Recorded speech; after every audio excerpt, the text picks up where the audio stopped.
Northwest Louisiana, with its vibrant cultural heritage and diverse landscapes, provides a captivating backdrop. The land showcases natural beauty from rolling hills and dense pine forests to meandering bayous and waterways. At its heart lies Shreveport, a city nestled along the banks of the Red River, where the essence of the South is woven into the fabric of everyday life. This region beckons with its unique charm and compelling stories of the resilient individuals, including the LGBTQ+ citizens who call Shreveport home. The area's rich history, deeply rooted in conservative Southern values, intermingles with the diverse and visible LGBTQ+ community, creating a cultural mosaic that is both fascinating and complex. Although the environment in Shreveport, Louisiana has not always been accepting and equitable for the LGBTQ+ community, it has nevertheless thrived for many decades. Thanks to the tireless efforts of individuals and organizations, a more inclusive and accepting community has been created over time. The LGBTQ+ community of Shreveport has a rich and complex history, which is illustrated through a selection of personal stories and historical accounts.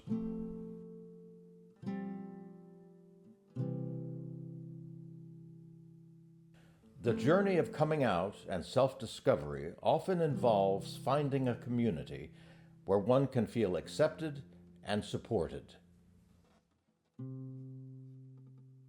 In telling my coming out story, I remember more vividly when I went into the closet. My coming out story? I was never in. I always knew on some level that I was gay. I did not have a word for it. Even at 18, I knew there was something special about me, but I didn't really know. I knew there were some things I shouldn't talk about. I just knew that my friends talked a lot about girls, but I was more interested in boys. I thought coming out was for people that were just very flamboyant because I didn't understand really what gay was as a young person. And it wasn't good, but after that, I had to take the fuck you attitude.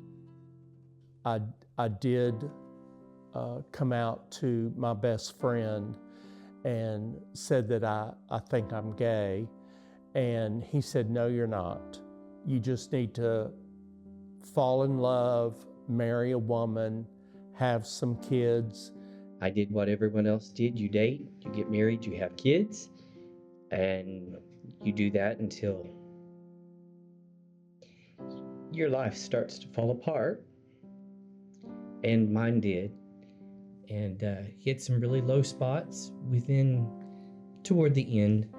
My friend Charles Selber and I went to do an interview with Gwen Campbell on the news where we were talking about instances of teen suicide amongst the LGBT community in rural areas.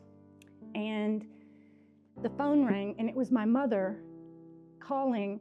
She says, I've already called the TV station and they can't do a retraction unless you tell them. She was just panicking that, Southern Baptist Republican woman, her child has just been called a member of Shreveport's gay community on TV. I mustered the courage and drove home, and I went into my mom and I said, Mom, I can't tell them to do a retraction because it's true. And she slapped me, and I fell on the ground, and she said, if you're gonna be gay, you can't live here. I did what every 18-year-old who needs to know about homosexuality did. I stole a book from the Centenary Library, and I took it home and I hid it where you always hide books and things you don't want found under your mattress. I came home 2 days later and my dad had found it. And there was a note on his stationery that said, from the desk of Reverend Joe Chisholm, I don't have any idea about any of this, but I'm reading and I'm learning, and there's a book about homosexuality and there's a book about our faith in homosexuality. And whenever you're ready to talk, let's talk. I decided to do that, and I did fall in love with someone, and I did have kids, but the turmoil inside was just It was just tremendous. In middle school, in the 7th grade, in the lunch line behind someone named Melissa, who was in the 7th grade, but she was filled out. And she had on a pair of ghillie jeans. The coach leaned over and he said, and looked at her butt and raised up and said, "I think we'll call you Gilly." And I leaned over and looked at his butt and I said, "Well, we'll call you, I don't know, Wrangler." And he drew back from me. It was like really clear to me at that moment, like he did something that was okay, but I did something that was not okay. And it was that moment that I've started being careful. The journey of coming out and self-discovery often involves finding a community where one can feel accepted and supported. I started going out to our local gay bars as soon as I had a car. The roles that the gay bars have served in our community, they have been, for a long time, they have been an anchor of the community. Bars were everything. They were our meeting grounds. They were our church. They were all that. Where else were you going to meet other gay people? I went to a gay bar July the 4th of 1986. And I've always loved that because it was Independence Day and it was my Independence Day. And I was taken there by a straight high school friend who was dating the mother of a drag queen. So it was quite a complex journey to get me to Bubba's in Bossier. I was sneaking into the Florentine and into Monty's My Way and these clubs when I was underage. You know, being a Baptist preacher's kid, I couldn't wait to get into a gay bar. I own 2 bars, the Corner Lounge and Ernie's Bar. I was an engineer in the oil field for Baker Hughes for about 8 years. I had been going to Corner, hanging out, and when oil field dropped in 2015, and they shut down everything, I just bought my first bar. The other bars in town, the Corner Lounge is one of the oldest gay bars in America. When I was so young going there, I remembered that it was a straight bar during the day, and people would come by after work, straight folks, and had their cocktail hour. But as the cocktail hour disappeared and dwindled away, in came the gay folks. The Corner Lounge, as we know it now, started sometime in the early 50s, late 40s. So that building has been there since the 20s, and before it was the Corner Lounge, it was a cafe and restaurant. And there used to be, there's a building next door to it that used to be one full building. They decided to split it up, and that's when the Corner Lounge opened. But in 1965, there's a letter that was issued from Barksdale Air Force Base that was telling the bar owner at the time that they could no longer have any of their airmen inside of the bar. If they were to be fined and potentially kicked out of the military because it was a gay bar. I have a letter from the military from 1965 where Barksdale banned Corner from their soldiers from going there. I have the original letter, so I know it was open before 1965. I loved going to the Corner Lounge. One of my best friends worked there as a bartender for years. I love that Bevidor, or whatever they call it, the cooler that's still in service. It's amazing. What I got told is that in the late 40s or early 50s, a train derailed a block down from Corner and it fell off. And they just toted it up the hill and put it in. The Florentine was an old Victorian mansion on the outskirts of downtown, and it was turned into a nightclub, and it was fabulous back in the disco days. We had a few straight folks attending, but people would come from all over the region. And when I think of the Florentine, I think of that beat, that bass beat of the disco going. When I had my fake ID, 17, me and my girlfriend would go to the Florentine Club. And it was disco, it was like, 1974? And it was just felt like a new world. It was amazing. And the other bars that I remember, Monty's My Way, which is where my club was after Monty's My Way, Baja Beach Club. Then I went to work for Baja Beach Club as a bartender. That when I was going to college to get my degree to work as a case manager. And it was packed every night. There was even a drink named after me, the bad girl, you know. But it was like a place we could call home. And that's what the bar scene was for us. And there's Central Station, which is inside an old train station. And it's a very large nightclub, discotheque, and that's quite popular. You know, it's like the ugly duckling who finally found a community of swans and finally realized, this is why I don't fit here, because I've been fitting in here all along. And just, you know, to be surrounded by people that you could just be yourself with and not be afraid of being who you were, not be afraid of telling your truth. It's such a freedom. So the bars have been a gathering place for our community, a place where we could feel safe, network with each other, and it was our haven. It was everything to us in the early days. The nightclubs and bars were not only places for socializing, but also for self-expression. Our bars, of course, provided entertainment in the form of drag shows. Drag queens have been my heroes because before there were AIDS activists or gay activists, there were drag queens, and those were the folks who put their faces out there, and ultimately, because of Stonewall, we started the gay liberation movement. Grandma Porky was a legend in the community and had far reaches even to Las Vegas. So Grandma Porky was someone that I held dear to myself. And she's some of the reasons why we're all here today. You couldn't go anywhere without hearing Grandma Porky's name. Grandma Porky was just known for her outlandish looks and being out there. She was a former Miss Universe, and she had some wild stories. I don't know how wild I can get on this interview. Entertainers in my time got their start because of Grandma Porky, and that's why we all owe our entertainment careers to Grandma Porky. I loved Grandma Porky because she was a big, beautiful woman to me. And she taught me things about the industry that I never thought that I would have known, or things that I wouldn't have seen. In my mind, she's not gone.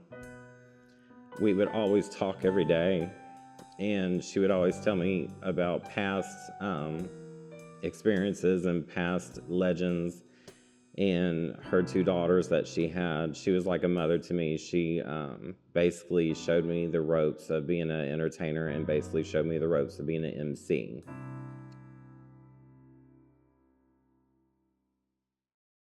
Drag queens were an integral part of my life and my children's life. While I was at school and I needed babysitters, drag queens babysitted my kids, and they would be able to get into their makeup box and play and come down the staircase in boas and just have a lot of fun. And they loved who I picked as their babysitters, and it was the drag queens that took care of my babies. And look how great my kids are. I mean, come on, you know. When I was in my early 20s, I was scared of drag. I thought that drag was messy. I thought it was scary. I didn't understand it. It kind of felt like a stereotype to me. I didn't want to surround myself with those types of people. I just didn't want to be a part of that. And over time, I started looking at it from a creative lens. And I started looking at it from, look at this beauty, look at the time that it takes, look at the incredible nature of putting this entire piece together to make this final product. And something over time just really clicked with me in wanting to make sure that drag became more inclusive, especially here.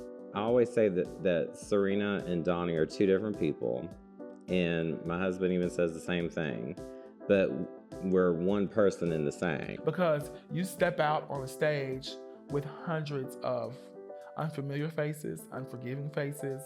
People are going to look at you and laugh. People are going to say different things. If you're not doing a song they like, or you have a color on they like, they don't have something to say. We're very polished if you look at it. Not to downgrade anybody, because all drag is valid in my book. But when you go to other cities, we're very polished compared to other cities. But that's not to demean anybody else's drag, but we've taken drag and we've helped everybody out like a family. So I think that's what's given us a benefit and an advantage from other cities, is because we're kind of like a family niche.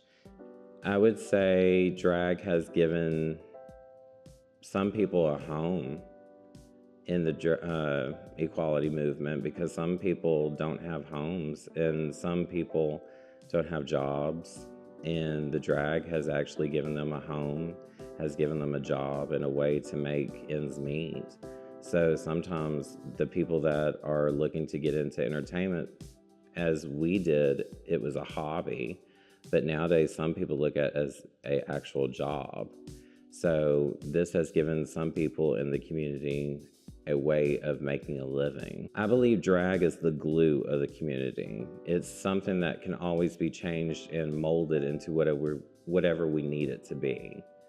And it's forever changing with the times, and it's something that it gives us life, and it's something that we can look forward to, and it brings us up in the times that we are down, and it gives us strength when we are low. You know, you have representation from the Asian community, representation from the Black community, representation from our Hispanic community, and they all have different ways they do drag. And I think that that's beautiful. I think it's a beautiful thing. Trust me, it takes a lot of balls to get in heels and tuck it back too. So we're part of this community, whether you like it or not.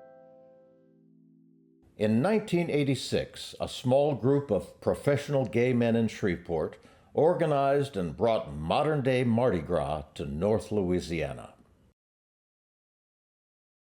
The Mystic Crew of Apollo was the first modern-day Mardi Gras crew in Shreveport, or in North Louisiana for that matter. It was one of the first times that gay folks got together in an organized manner, and that was the Mystic Crew of Apollo. Our popularity just soared, and if you didn't become a member, you certainly want to be on the original guest list, and after that, you certainly want to be sure that you got a ticket to support the gay community. By that time, we were really popular among the gay community, and they were very supportive of us. And that was also the reason why we wanted to keep it within the gay community and not have us out compared to the straight crew. And we got more respect through that. Yes. And through our businesses and our affiliation with the public. The balls were held at the Municipal Auditorium, which is a really historic building in Shreveport, Louisiana. And each member of the crew had their own tables assigned that their guests sat at, but they were in charge of decorating each table, their own table. And you can imagine how elaborate and beautiful these decorations were. They were. Fabulous. Question came up about, who's the queen? Mr. So-and-so. A man? Yes, because we are a gay crew and our royalty both are male. At the ball itself, all guests and participants wear a mask. So that's where the mystic part comes in. It's a mystery as who's under the mask. We didn't want our identities known publicly because a lot of us were professional persons who worked for the public. And we did not want our professional careers to be also involved in our participation in the Mystic Crew of Apollo. So we wanted to be anonymous.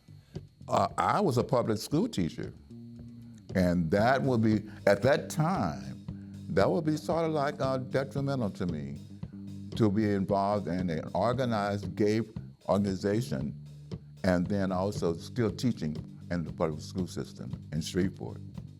It did pave the way for a lot of changes because we got more acceptance as normal people and as professional people and as responsible people.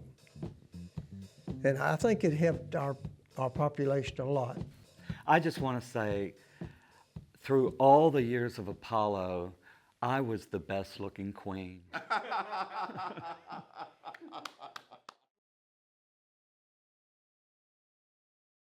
Some members of the Shreveport LGBTQ+ community still experience judgment, discrimination, and even violence. Despite this rejection, some seek support and acceptance through their faith. People that literally I had led to Christ wouldn't talk to me anymore. People that I had been traveling with, singing with, been in revival committees and ministry with, no longer would speak to me. I was in a small town. But we have strong relationships with God, and trying to find a home church was difficult. We would, if we went to a church that was predominantly African American, it's kind of like you can be here, but you can't bring your whole self here. You can be here as individuals and you can sit and listen, but we don't want to hear anything from you. Certainly don't indicate that you're gay in any way. Gays in the South are conflicted because a lot of them grew up in the church and grew up going to church sermons where they basically said that HIV and AIDS was God's punishment to gay people. The church I was raised in, First United Methodist Church, has gone through a period of discernment and just a few weeks ago voted to disaffiliate. And one of the reasons they've done that is because of gay marriage and gay clergy potentially being included in a church. And that is irritating because my marriage is as solid as anybody else's, straight or gay. It needs to be respected. And now I know where I stand with them. So I find another place. I remember being in the choir when I was in high school at church, and the choir director before choir rehearsals would do a little devotional, and with some regularity he would do it on being gay being a sin, and look straight at me and my girlfriend. I mean, he would preach at us. Religion is basically something that enables Republicans to have power because they still do the same old things over and over again. Anti-trans, anti-gay, anti-women, the list goes on. And a lot of this comes out of religion. And it's time for people to wake up. The whole reason that people in this community feel the need to be closeted is because of the sort of really the Southern Baptist. There are other religions as well, but the Southern Baptists seem to be the ones that are the most against us. When you look at, that's Dodie Horton's religion, and all of these other anti-gay legislators, they all seem to be Baptists when you look at it.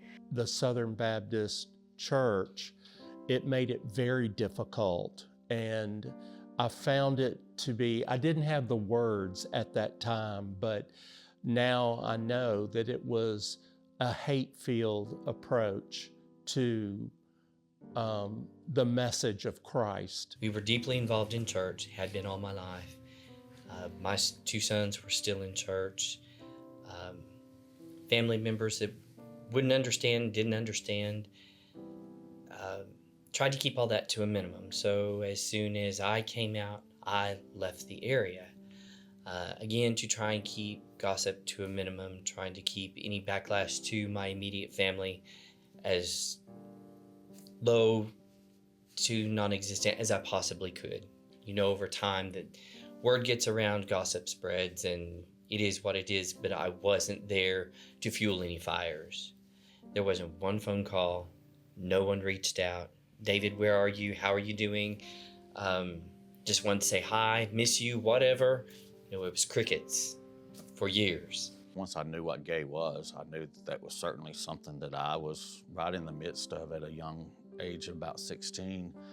But I had such a love for God, and growing up in the church, I loved everything about church. I even loved going knocking on people's doors and inviting them to come to church when all my other friends were like, oh, I hate to go do that. And I was like, no, it's fun, come on. I loved all aspects of it. And then when I was 16 and realized that these good old Southern preachers that were condemning gay people to hell were talking to me, I was just devastated. And so I thought, okay, I'd rather be dead than, you know, displease God in any way. And fortunately, my brother came out and caught me right before I slit my wrist. And at that moment, it was as if everything in me shifted. I distinctly remember having this peace come over me and God saying, I love you just the way you are. It is not a Christian value to, you know, discriminate against people and close people off. That's like the opposite of what Jesus taught. All the things that were supported by the Bible, like slavery, and, you know, couldn't be an interracial couple, and then you couldn't love same-sex people. The Bible, in different interpretations, has, you know, supported all those things, but time showed us that interpretation was wrong. And time showed us that it can be looked at in a different way, and it can be seen in a better light. I remember when I was indoctrinated in the Southern Baptist Church of Minden, and I was told that I would burn in hell. I was a small child, and I was put in a room, which I think was pretty much child abuse. As a small kid, you're in a room at the First Baptist Church, and they're talking about the book of Revelations and all of this really scary stuff. That is brainwashing at a very young age. They feel like we're out trying to convert their children, which we're not.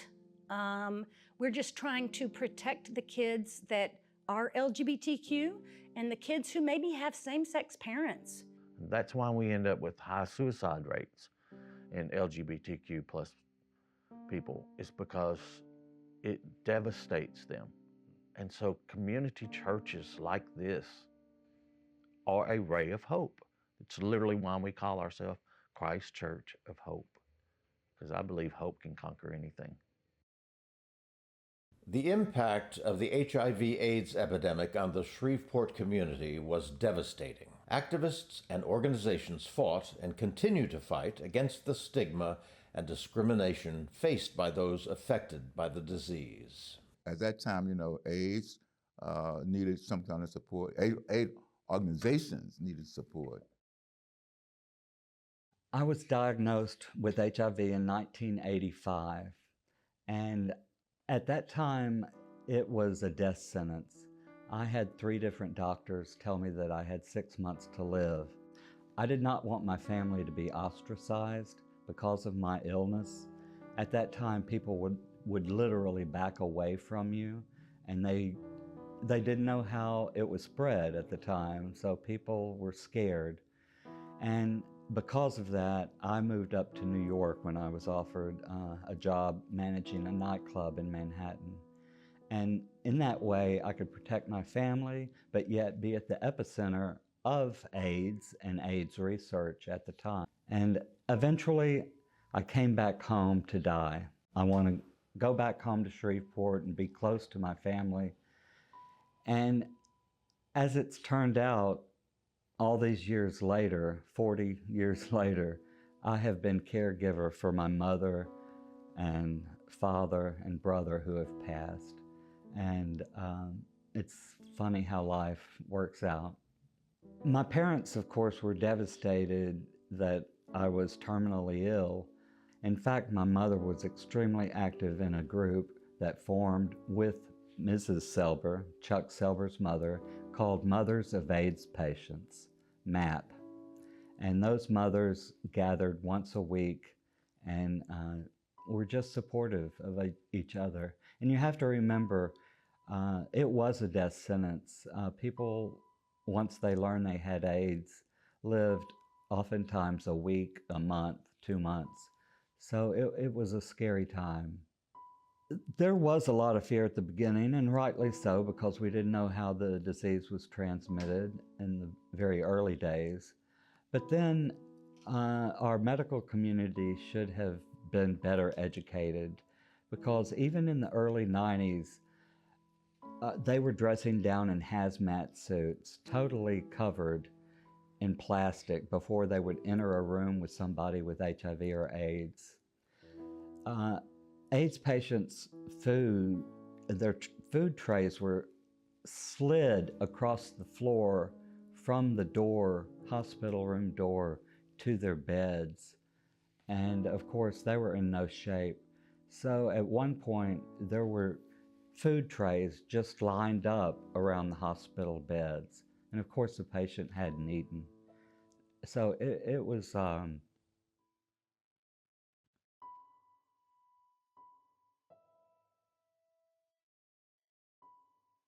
The Philadelphia Center was established in 1990 by the collaborative efforts of local physician Marcus Spurlock and impassioned AIDS activists from ACT UP Shreveport.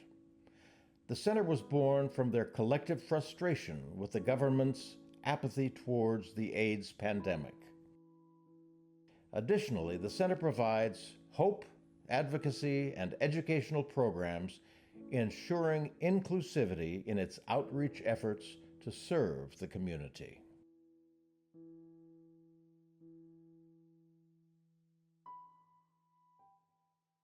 I think the mission is to provide, obviously, education, testing, and treatment for HIV. You're not only attempting to help people who have been affected, and that whether they be family members or the actual infected person himself, but you're also seeking to educate and to minimize infection as best you can. My role in the community moving forward is working at the Philadelphia Center, which is Northwest Louisiana's HIV Resource Center, and advocating on behalf of our people that are living with HIV. And 50% of our clients that are living with HIV that we serve are of the LGBTQ community. The gay community was the strength, the backbone of the development of the Philadelphia Center. They kind of began operation around 1990, and it was an effort by the local community to respond to the AIDS epidemic that was then developing. They're going to funerals every single day, and that was devastating for them because they did not want any more of their brothers to die, or their partners or friends or what have you. It was devastating. I mean, at that point in time, there was nothing. There were no organizations. There was nothing unless you set it up. And a bunch of well-meaning people set it up is what it comes down to. You know, we're very, very open as far as sexual health and making sure that we go out to the community to teach, you know, safe sex and, you know, doing the demonstrations and providing female condoms and dental dams and everything that you would need in order to be safe. Founded in 1973, PFLAG is the nation's largest organization dedicated to supporting, educating, and advocating for LGBTQ+ people and those who love them. What you want is PFLAG, Parents, Families, and Friends of Lesbians and Gays. PFLAG began in New York City with a mama who was just ticked off, and she walked in the Gay Pride Parade with her son, and a sign that said something on the order of, "I love my gay son." People still reject their offspring, and that's beyond me. I think smart people are more accepting, don't you? Is that a bad thing to say? If it is, edit it out. I don't want to be bigoted. We had a mom come in one Saturday who just couldn't stop crying. This was a lady of color, and her son was something like 35 or 38 or something, and had only just let her know that he's gay. Her pastor didn't approve of this. We had two young men who had come to PFLAG just to tell us about a play they were in. They were also people of color, and they talked with this lady in a way that worked. And she realized that her son is the same lovely person he's been all his life. And she's just as crazy about him as she ever was, with good reason. And she left smiling. She was a happy person. That, I think, was the most fabulous conversion I've seen at a PFLAG meeting. Anytime people stand together, we stand stronger. And when we talk, then we carry what we heard to somebody else. So yeah, I think as a national movement, I think it's been really important. Established in 1952, One Incorporated was one of the earliest gay rights organizations in the U.S. It aimed to unify the LGBTQ+ community and promote social change, which exclusively focused on homosexuality and related issues. On an early cover, the magazine featured Bossier City, Louisiana native Billy Glover. In 1965, a division led to the formation of two factions, One Incorporated and the Tangent Group. Billy Glover played a significant role in the founding of the Tangent Group in Los Angeles, which established the Homosexual Information Center in 1968 as a vital resource for the LGBTQ+ community. In his later years, Billy Glover ran the Homosexual Information Center from his home in Bossier City, Louisiana. Today, the archives of California State University preserve the records and legacy of Billy Glover and the center, upholding the early history of LGBTQ+ activism and advocacy in America. As the Northwest Louisiana LGBTQ+ community grew and evolved, new organizations emerged to meet its changing needs. PACE, People Acting for Change and Equality, has been a dynamic force bolstering the Shreveport community. PACE stands for People Acting for Change and Equality, and it is an advocacy group that comes together to advocate for the equality of the LGBTQ community. I never considered myself an activist, and I was surprised how I took to it. But I think it's because my whole life, I've always valued fairness, I valued logic, and I love my family. Bobby and I love our son. He is our heart. We love him so much. Shreveport, I thought, was very don't ask, don't tell. And I mean, if I, as the parent now of a gay child, couldn't think of other parents who were out, I mean, the saying is, when the child comes out of the closet, the parents go in. You know, initially, the first thing I thought about was the discrimination, right? Discrimination, shaming, persecution. And that's because there weren't any kind of laws that protected LGBT people like there were for other marginalized groups. Why is that the case? Why can that happen? And it's because of lack of visibility. So we started laying the groundwork at the end of 2004 for a local group that became known as PACE. Louisiana had a very strong effort to amend our state constitution to define marriage as between a man and a woman. I grew up never thinking I was going to get married, because married isn't something that gay people got to do. If we're ever going to be equal citizens in this country, we need it. You take it for granted all the rights that being married gives you. It is that legally binding agreement that has all of those benefits with it that help establish equality. You know, if the family is the structure of society, then these efforts are harming families, and therefore they are harming us all on a greater level. When that amendment was approved, we had a group from New Orleans come up to Shreveport, and they met with several of us and asked us to help them start a grassroots movement to start turning the tide and bringing equality for the LGBTQ+ community. And the result of that meeting was the establishment of PACE.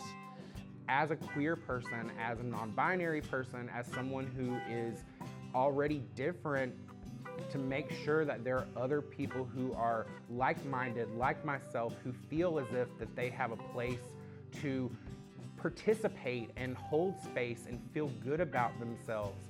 The progression of going from not really being able to find a gay community to now where they're, you know, where we feel like we're part of a community. I think a big part of that is the events and activities and the lobbying, even politically, that PACE has done. The LGBT community today in Shreveport, they're not rejecting our activism, they're embracing us, and we're all doing it together. So we're much more organized and our numbers are greater. I do have to give a lot of thanks to PACE because that was really sort of my first foray into queer events, pride events in particular. They gave me a lot of energy and confidence to try something of my own. It has been the catalyst for a lot of the change that has happened in our area. I think that PACE has done a beautiful job of bringing our city forward, and it didn't happen easily. Mayor Cedric Glover, our first black mayor, was elected, and we established a good relationship with him there, and that led to us working with him. He issued an executive order in 2009 that provided non-discrimination protections and employment for City of Shreveport workers. That led to the City Council passing a matching resolution that protected LGBT city workers. And then later, we were able to work with city and business leaders and politicians to get the Shreveport City Council to pass the Shreveport Fairness Ordinance. That extended non-discrimination and employment protections, public accommodations, housing protections for the whole LGBT community. That passed the Shreveport City Council. People would never have thought that Shreveport would have adopted such a liberal policy about non-discrimination for city employees. That work was the responsibility of a lot of people, and it was a lot of people that worked together and bonded a central focus, and that was to see that discrimination is eliminated. To attract people to come here, they would say, we have a fairness ordinance here. That was very unusual for the South. The way LGBT people are treated is kind of the canary in the coal mine for a lot of people. And so they realized that if Shreveport is going to move forward, they're going to have to change a lot of their attitudes. And we also have PACE, which is, you know, PACE plus the Y. That is geared towards the younger generation of the LGBTQ community. I believe it was in 2015, we had a parent that had, parent and child that had moved to the area, and their child was being bullied in high school. And so they approached PACE to see if there was some type of organization that was local for young adults. And at the time, there wasn't anything. I have some experience with this. If you would like me to become a part of it, that's what I can do. We noticed through the years, we were serving more and more for the transgender community because the gay and lesbian identifying young adults kind of felt a little bit more accepted, had a little bit more going on at the school, not as much issues, still had issues from our geographic area, but not as much. So we really became a safe space for the individuals that were non-binary or identified as transgender. When they said, is there a way we can start this support group for young adults? And I just automatically said yes, without really honestly thinking about what is that going to entail as far as time and energy. It was very fulfilling to me. I learned a lot from the young people. I know what it was like when I was growing up and what I had to deal with, but to listen to them, just provide that safe space where they could come in and be this complete, noisy, out of control group of humans because they let their guard down. They weren't expending all that energy to protect themselves, to hide themselves, to put a shell on themselves. They just relaxed, would breathe, and it's like, this is who we are and we're okay. And the fact that we were able to do that in the creation of Pacey and to provide that for these young people, I think that's one of the best things. I'm also a member of a group called Free Mom Hugs. Saw it on TV and I'm like, oh, I want to be a part of that. Got on their website where they didn't have anything in my area. They had a chapter in Baton Rouge, but they hadn't everything in North Louisiana. So I called the girl in Baton Rouge. We got together and I became a co-leader for Louisiana for the Northern Louisiana area, and basically give hugs to kids that don't get a lot of support from their parents at home. We also offered high fives and fist bumps because not everybody likes a hug, but I've had so much makeup on my shoulders and tears, and it makes it so worth it, knowing how it can affect someone else and bring them some comfort when they don't have it. The Shreveport LGBTQ+ community is a rich and diverse tapestry comprised of individuals from all walks of life with varied identities and experiences. These individuals make up this vibrant and resilient community of Northwest Louisiana. Everyone should have the ability to be who they want to be, whether you're male, whether you're female, whether you're non-binary. But I think that there should be an option for people like that to feel included. Looking at the queer community now and the way people identify under the LGBTQIA, and I'm going to add Two-Spirit to the end of that, I think what it comes down to, we've heard some parents and some faculty with schools and others arguing that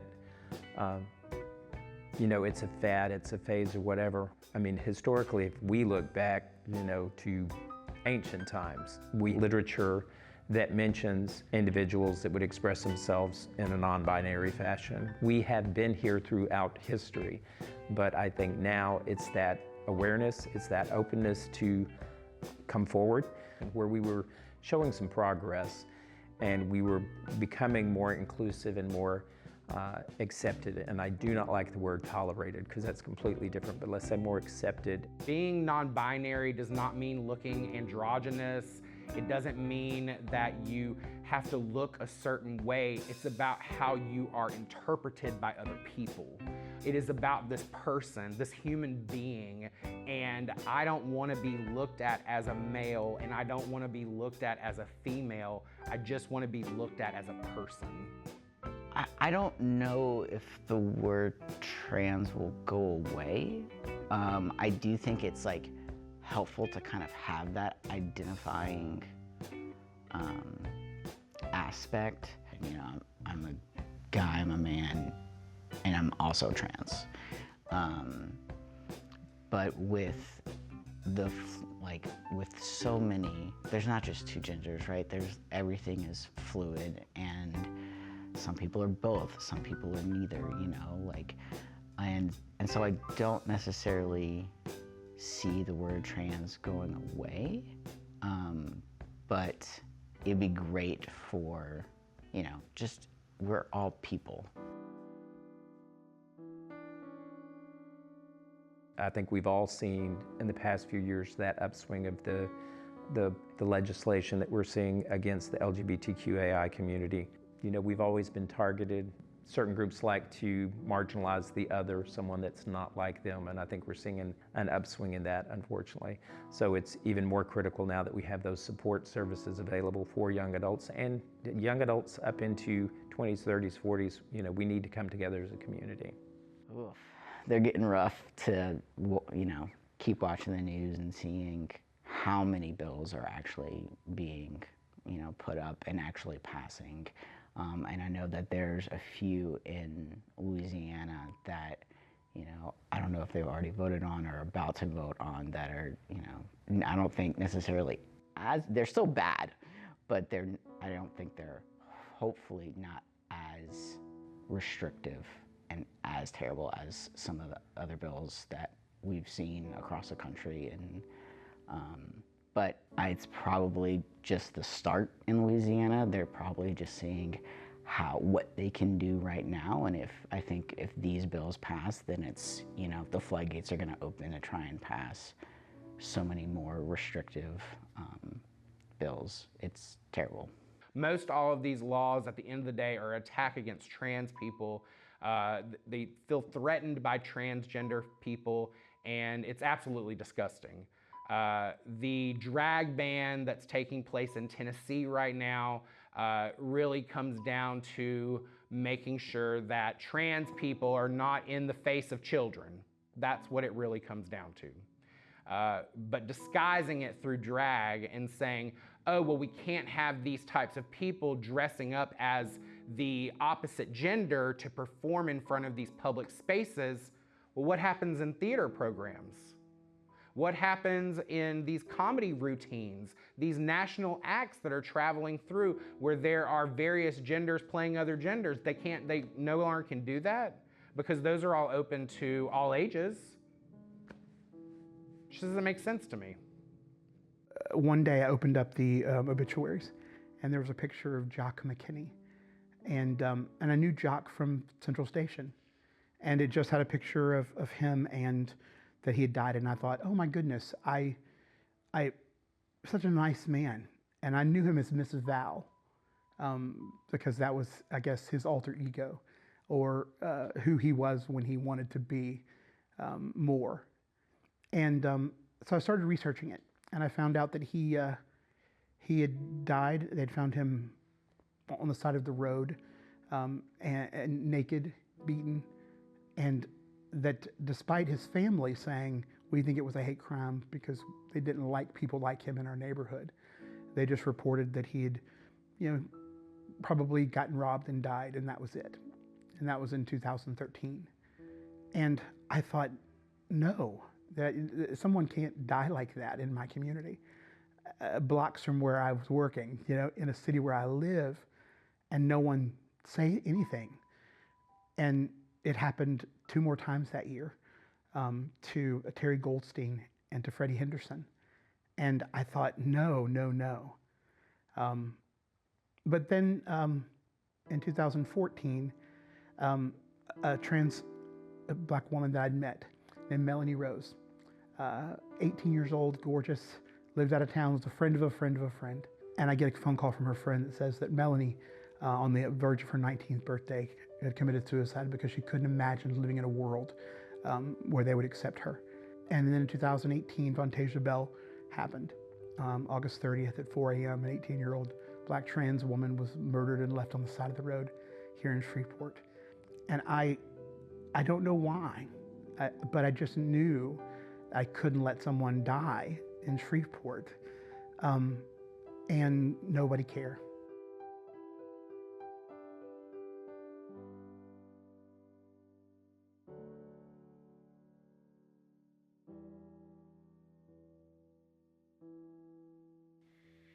I identify as non-binary. I use they, them pronouns. Split family, my parents were divorced, so I have technically 2 coming out stories. So I think my mother always knew I was gay because I would prance around the house in her high heels. There was one day where, she went in to fix herself a ham sandwich, and, she's getting ready to take the first bite of her sandwich, and I'm like, hey Mom, I have something really important to tell you. Looking in the mirror and everything like that, I didn't see myself. I knew something was different. I couldn't put a label on it. I couldn't tell you how, I knew I always wanted to kind of be a boy, but that was never an option. I've had my identity mansplained to me. I've had, someone tell me, oh, you can't be non-binary because you haven't had top surgery, or you don't wear a binder all the time, or you have long hair. I came out as bisexual in high school. That was kind of taboo in the area that I was from, but it wasn't really a big deal to anyone. I was in middle school, and I was questioning my gender identity, and I was using they, them pronouns at the time. We all hugged each other and told each other we loved him. But Mom would barely talk to me. She would, we would eat dinner as a family, and then she would quickly eat and get up and get out of the room. So that was very, very difficult. She found a picture when I was 16 driving and everything of me and my boyfriend at the time underneath my car. So that's when she was like, oh, this is not a phase, this is real. When I came out as non-binary, when I finally found that word and realized that was me, I was terrified to come out to people. And so what I did instead is I came out on social media, and I had not even talked to my husband about it. And I just posted it and let whatever happen. So he came home from work that day and he was like, hey, we need to talk about this. Do you think it's harder for a person of color to come out in the South? When you think back to slavery, the stripping and emasculating of men who are coming over on these ships, cutting of the hair, taking of the wives, the way that people kind of carry that trauma through still to today, a lot of Black families and families of color attribute gayness to whiteness. A year after I came out to them,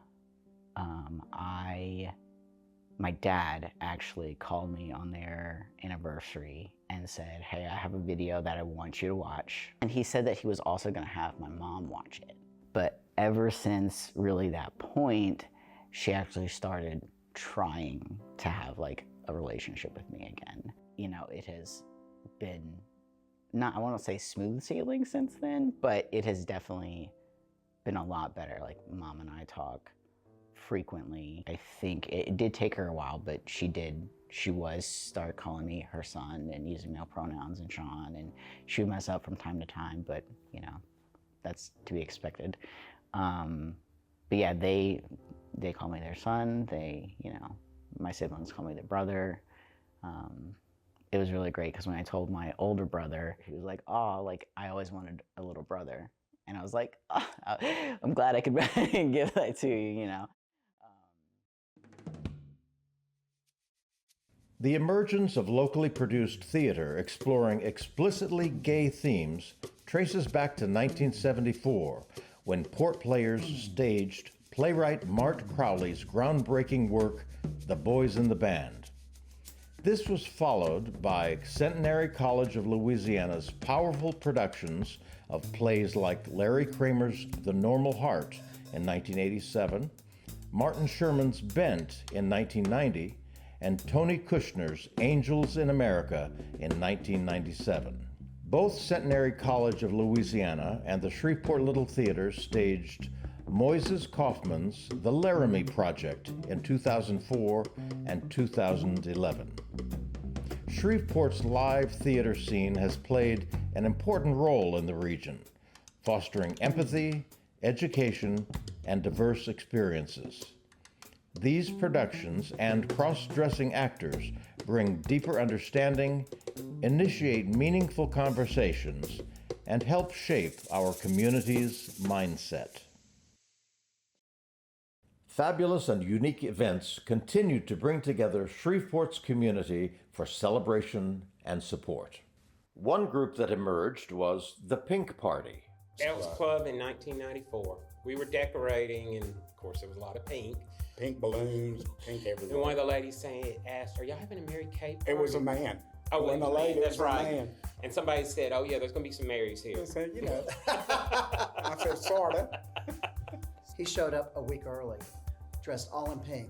Pink sailor cap, gloves, pink outfit, pink shoes, pink socks. And he went in and there was a wedding reception. Oh, goodness. And there was probably 100 and something people there, that about 150 Yeah, maybe. probably. I mean, we ran out of beer and had to go get some more. Party started growing from there. Every year it just got bigger and bigger and bigger. Friends from St. Louis, Chicago, Dallas, Houston, Baton Rouge, Lafayette, Little Rock. they would come in for that party, and most of them were sponsors. And a lot of people would only come to the pink party. I remember one year, one of my friends says, "How did you know to send me an invitation?" Well, I thought he was gay, but he had never really said. And definitely is gay. But I think people would come to that before they'd go to anything else. They weren't going to bars or anything like that. In total, from 2006 to 2019, we have given away $175,000. We would donate to the Philadelphia Center, PACE.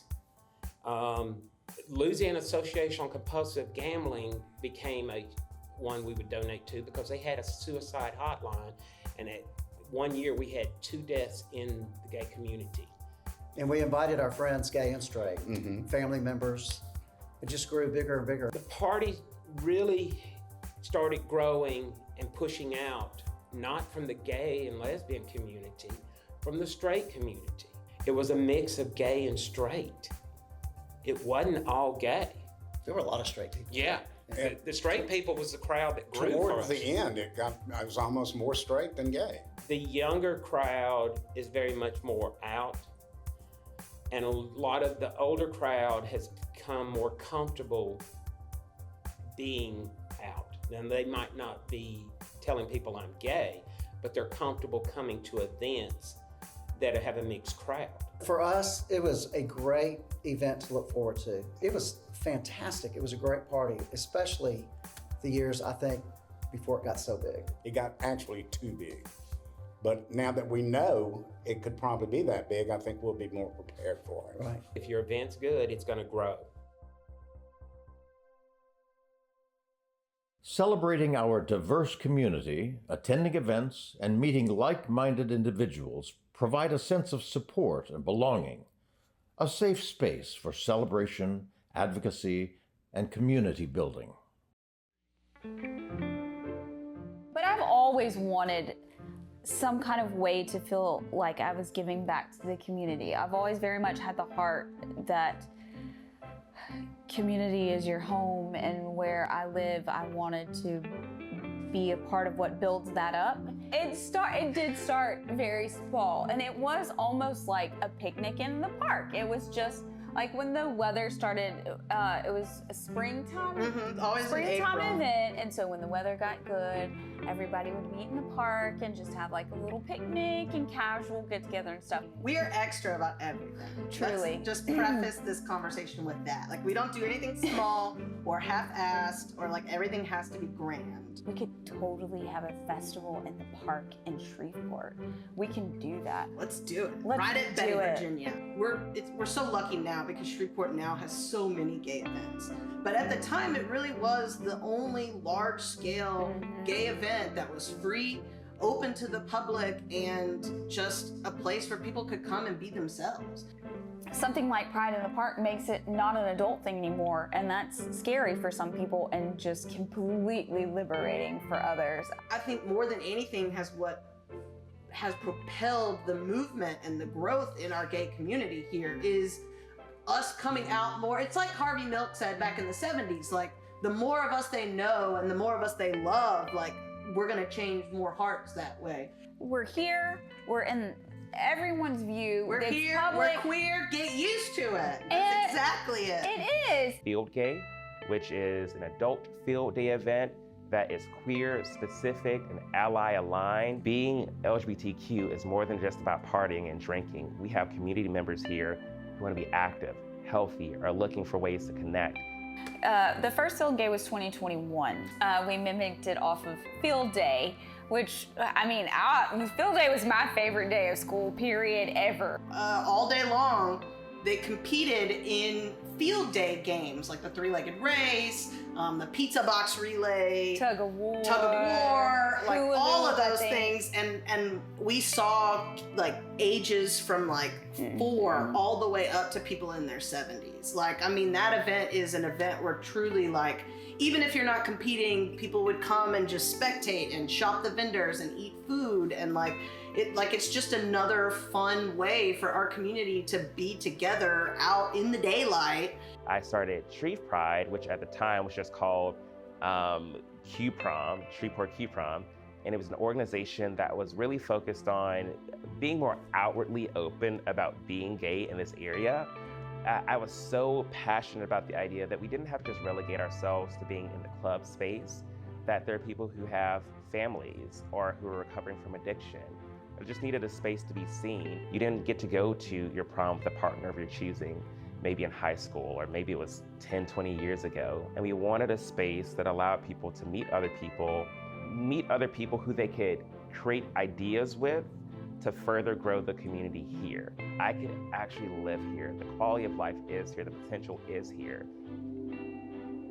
The long journey of triumphs and challenges has shaped Shreveport's LGBTQ+ community. A community that celebrates love and the golden rule, not a community of hate, intolerance, and discrimination. Ongoing work is still needed to create a more inclusive and accepting society. As we look to the future of the Shreveport community, we are inspired by the resilience of its members and allies in their ongoing efforts to create a brighter and more equitable future for all.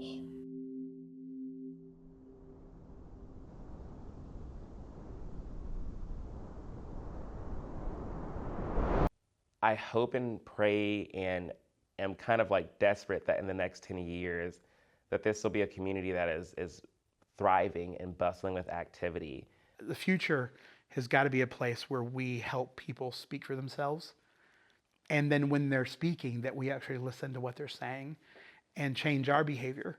One of the things that has surprised me is the development of our community with younger people, and with their excitement and their vision of what's going on. I see our future being very bright and energetic. There's so much has happened since I was young with the young people now. Like I said, you can go into a group and they will ask you your name and how do you identify, male, female, gender fluid. Those things were never even thought of back then. There weren't even words for those things. So they have a sort of privilege we didn't have, but still, and I'm very proud of them for being loud and proud. This generation, they have an ideology of wanting to be more respectful of people that don't necessarily look like them, or that they may not see themselves as gay or bisexual or transgender, but they want to respect the rights of their friends to be recognized for who they are. These young folks coming up, they are creating these wonderful events where not only gay people are invited or welcomed, but their families and people across the city come out and experience these events. So I think it's a new day in Shreveport and in the South. My advice to the new community is to continue being yourself, continue to love each other and yourself. Keep going, doing what you're doing. Like I said, I'm very proud of them. They have bigger numbers than we did. And with those numbers, you can make real change. And I really hope that young people today educate themselves about what we've been through and the things that we've accomplished, and have an appreciation for the life that they live now. It wouldn't be that way if it hadn't been for these struggles. And those people that were in ACT UP and put themselves out there, they deserve a lot of credit and a lot of kudos, because they laid down in front of the bulldozer and they absolutely were not afraid. There are cities like Shreveport that have non-discrimination protections, but they're not blanket-wide protections, so that's still an issue. In over half the states, you can still be fired for being gay. But visibility is what's important. And visibility, and this is really interesting, every year, last year, there were over 300 bills proposed at state legislatures around the country, anti-LGBT. Over 300 legislatures throughout the country. And when we get to that point here in this area where we want to kind of work in tandem, even if everybody wants to do it immediately, that's when the success happens. I'm very proud of where the next generation is taking it. They're coming out earlier. There's more parents that are supportive and be comfortable being themselves younger. But the kids coming out today, some of them are really just out there with it, and I think it's fantastic. We've made so many inroads into society and acceptance in society that I think that we're going to just keep on expanding. You mentioned the young people, they're getting a part of that. No longer are they criticized, ostracized. They are being accepted by their peers too. I think generally speaking, prejudice dies with youth. I think as the younger generations come into power and control, you'll see it diminishing. I always say that I hope one day Sam and I can just rest and there's not a need for us to put on anything gay anymore. We're just all living together. That's what I hope for this community. I hope that we can all just find this place safe and comforting as home should be. While thriving in a hostile environment, the younger generation refuses to yield to the oppression of the extreme right. However, sustained efforts are still required to create a society that is more accepting of everyone. This community represents a rich tapestry of identities. Their goal is to establish a world where diversity is celebrated and where their cultural and historical contributions are recognized and valued. By embracing their heritage and celebrating their journey from closet to pride, members of the LGBTQ+ community can find acceptance, inner strength, and pride. Knowledge of their multifaceted history is crucial in tackling social justice issues.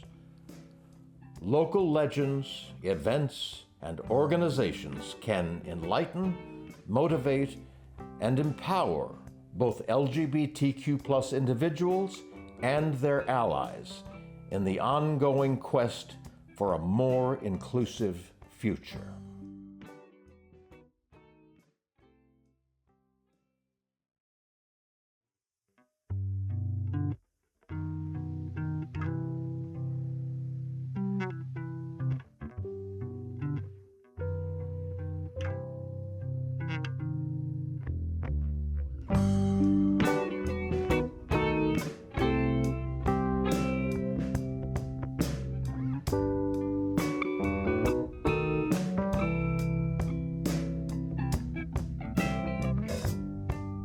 Catch me as I fall, like some cobblestone Montreal. Oh, you know this heart got weathered and gray, so debris, too much if I ask you to stay. I wanna give you my love, and I hope it's enough. I wanna give you my love, oh, and I hope it's enough.